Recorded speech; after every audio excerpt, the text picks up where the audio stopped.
What's up, everyone? So it's Quab back again here. It's my second video now. Um, so yeah, like I just started yesterday making some YouTube videos. So I shared my first video. So you can go on my channel and see what my first video is about.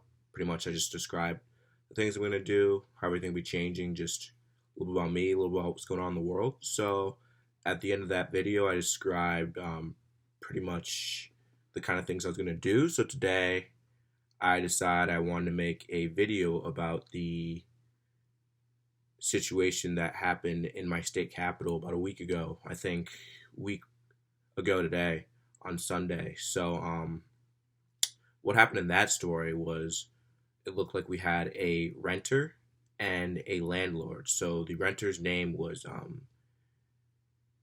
Jerry David Thompson. So he was renting out from this guy named Victor King, a landlord. He was a landlord in it looked like Asylum Avenue, 748 Asylum Avenue in Hartford, Connecticut. So it looks like prior to the murder that happened, that there was a dispute between the two people, the renter and the landlord. And during this dispute, the renter, Thompson, he was waving around a samurai sword at the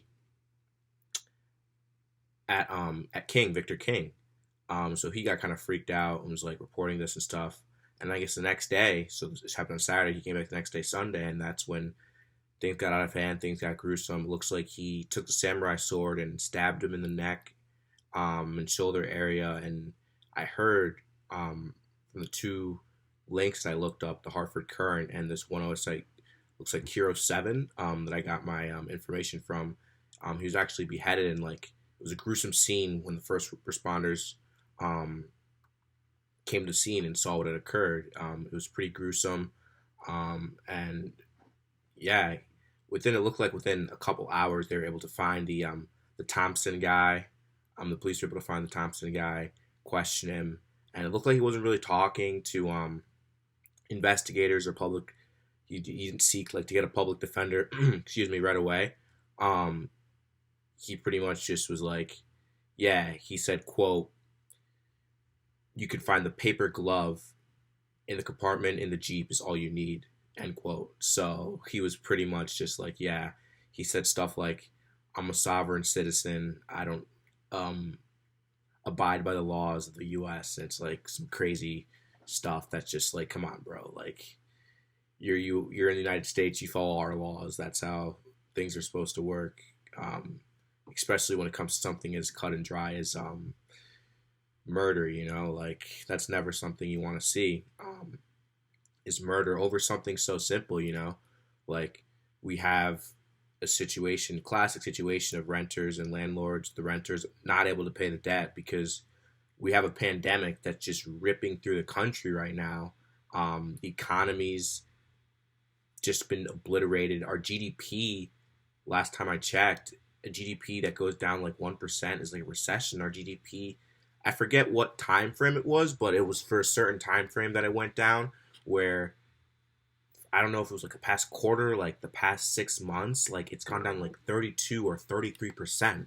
So like our GDP is just taking an absolute hit. And it's just crazy to see that you're seeing the ramifications of that. Like obviously, like nobody condones killing someone over not being able to pay rent and stuff like that. But it just goes to show how the government hasn't been doing enough to make sure that people feel secure in the situation that they're in. Because any sensible government would put in a system where you freeze rent payments, you freeze mortgage payments, so that the renters don't have to feel the effects of trying to pay off when they're either laid off, furloughed, or have greatly reduced wages, or are looking for jobs. And then also the mortgage payments the landlords have to pay to the banks, those get frozen as well, so they don't have to feel like they're missing out on their income. There's other ethical issues as to should there really be landlords and all that stuff. That's a discussion for another day. But the main premise is the government hasn't done enough to ensure that people feel comfortable in the current situation that we're in, to just not feel hopeless and helpless. Because if you look at some of the numbers, about 32% of people, I think, either June or July. I think it was July. Or sorry, it could have been June or July. Sorry, I'd have to look. 32% of people just couldn't pay their payment, and we had that rent freeze, so obviously that was good. But it looks like that's going to be running out soon, so we're going to face a huge eviction crisis. It's going to be like up to like 30 million people. I've seen even 40 million in some numbers. 40 million people that aren't going to be able to pay rent, and you're just going to have people be homeless. Like currently, right now, we have about 500, 600,000 people homeless. Imagine 40 million people homeless in the United States. That's just something that's not.